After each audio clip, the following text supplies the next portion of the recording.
अहिल्यानगर जिल्ह्यातील शेवगावमध्ये गॅस टंचाई विरोधात वंचित बहुजन आघाडी आक्रमक झाली असून तहसील कार्यालयासमोर चूल पेटवून केंद्र सरकारच्या धोरणांचा तीव्र निषेध करण्यात आला आहे।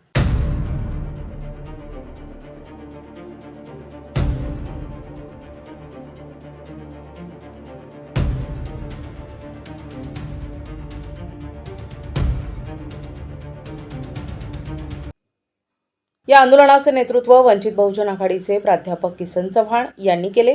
गेल्या काही दिवसांपासून शेवगाव परिसरात गॅस सिलेंडरचा मोठा तुटवडा निर्माण झाला असून सर्वसामान्य नागरिकांना एका सिलेंडरसाठी तासनतास रांगेत उभे राहावे लागत आहे।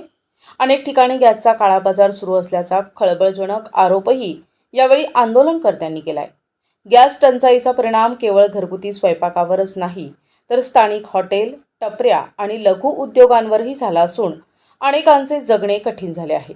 या आंदोलनात महिलांनी मोठ्या संख्येने सहभाग नोंदवत रिकामे सिलेंडर आणि चूल मांडून सरकारचा निषेध केलाय। केंद्र सरकारने तातडीने गॅस पुरवठा सुरळीत करावा, अन्यथा आगामी काळात अधिक तीव्र आंदोलन छेडले जाईल असा इशारा प्राध्यापक किसन चव्हाण आणि उपस्थित आंदोलनकर्त्यांनी दिलाय। गॅस टाकीसाठी आंदोलन करायला गॅस भेटत नाही ना, किती महाग गॅस केलाय। मोदी सरकारला खरंच काढून टाका आणि ती लाडकी बहीण देतात आणि गॅस काय बी महाग महाग करायला लागत नुसते। म्हणजे महाग 900चा गॅस 5000ला घ्यावा लागायला लागलाय आम्हाला। गोरगरिबाने आणायचे कुठून एवढे पैसे? बा दिवसभर 300 रुपयात कष्ट करतात, 900 5000ला गॅस घ्यायला तर चूल पेटून स्वयंपाक कामाला जायचं बायांनी। त्या मोदीला काढा बाहेर आणि पाठ टाका। गाजर दाखवणाऱ्या नरेंद्र मोदी खरंच बाहेर काढून त्याला टाका। लढायचा आणलाय त्या मोदीने तर। आज महाराष्ट्रामध्ये वंचित बहुजन आघाडीच्या वतीनं राष्ट्रीय नेते आदरणीय बाळासाहेब आंबेडकर यांच्या आदेशान्वये देशभर जी काही गॅस टंचाई वाढलेली आहे, महागाई वाढलेली आहे, याच्या निषेधार्थ जे मोदी सरकार आहे त्यांचा निषेध व्यक्त करण्यासाठी राज्यभर आज चूल पेटून आंदोलन या ठिकाणी छेडण्यात आलेलं आहे। आम्ही आज शेवगाव तालुका तहसील कार्यालयामध्ये वंचित बहुजन आघाडीच्या वतीनं कार्यकर्ते, पदाधिकारी, त्याचप्रमाणे छोटे छोटे व्यावसायिक, आमच्या माता भगिनी आज आम्ही चूल पेटून या ठिकाणी या महागाईचा, गॅस टंचाईचा जाहीर धिक्कार करण्यासाठी, निषेध व्यक्त करण्यासाठी आंदोलन सुरू केले। खरं म्हणजे ही गॅस टंचाई कशामुळे आलेली आहे हे कारण जर शोधलं तर आता जगामध्ये एक महायुद्ध चालू आहे। आपल्याला इराणकडनं मिळणारं जे काही डिझेल आहे, पेट्रोल आहे, गॅस आहे, ते मोठ्या प्रमाणामध्ये बंद झालेलं आहे, कारण अमेरिकेनं इराणवरती हल्ला केलेला आहे।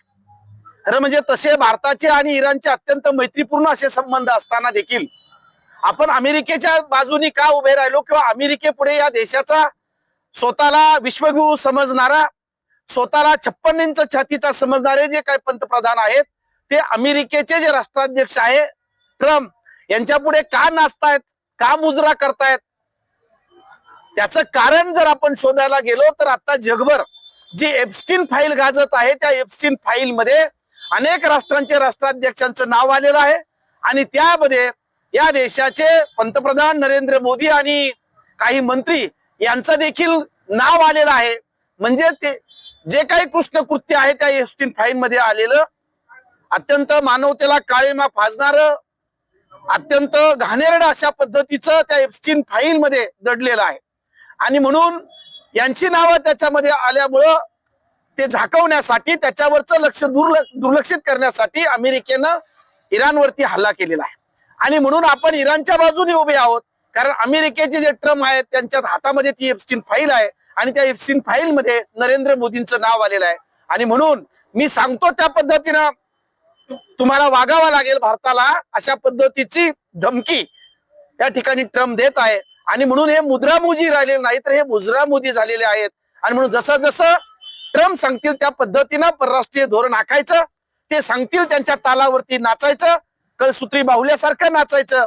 आणि म्हणून आपलं आणि इराणचं कुठलंही वाद नसताना, आपले संबंध चांगले असताना आपण अमेरिकेच्या बाजूने उभे राहिल्यामुळं आज ही टंचाई आलेली आहे. या टंचाईमध्ये आपण बघितलं की आतापर्यंत रांगेत उभे राहून अकोल्यामध्ये, बुलढाण्यामध्ये 2 शेतकरी या ठिकाणी मृत्युमुखी पडलेले आहेत. अजूनही काही होऊ शकतं भविष्यामध्ये. ही कृत्रिम टंचाई आहे का? सर्वसामान्य लोकांचं जीवन आपण सुधारणार होता, त्यांना जीवन तुम्ही म्हणजे जीवनामध्येच तुम्ही या ठिकाणी हातभार लावणार होतात, परंतु तुम्ही तसं काही केलं नाही. आणि आज सर्वसामान्य लोकांचं जीवन हे मुश्किल झालेलं आहे. रांगेमध्ये 45 दिवस या ठिकाणी गॅस टाकी भेटत नाही. आणि म्हणून त्याचा निषेध व्यक्त करण्यासाठी आज तहसील कार्यालयासमोर या ठिकाणी आम्ही आंदोलन करत आहोत. हे नरेंद्र मोदींचं अपयश आहे. स्वतःला 56 इंच छातीचे समजणारे आणि विश्वगुरु समजणारे नरेंद्र मोदींचे जे हे अपयश आहे. आम्ही अंधभक्तांना, जे मोदींचे देशभर अंधभक्त आहोत, त्यांना आम्ही चेतावणी देत आहोत की हे बघा, आता बघा नरेंद्र मोदींच्या काळात काय चाललेलं आहे. ते गॅस टंचाई आलेली आहे, डिझेल भेटत नाही, पेट्रोल भेटत नाही, रस्त्यावरती लोक आलेले आहेत. आणि म्हणून पुन्हा एकदा ते दिवस येतील की काय अशी परिस्थिती निर्माण झालेली आहे. हे यांचं अपयश आहे. आणि म्हणून या देशातनं नरेंद्र मुक्त केला पाहिजे जनतेनं. त्याच्यासाठी लोकांना जागृत करण्यासाठी या ठिकाणी लोकशाही मार्गाने आम्ही आंदोलन करत आहोत. विशेष प्रतिनिधी NTV न्यूज मराठी, शेवगाव, अहिल्यानगर.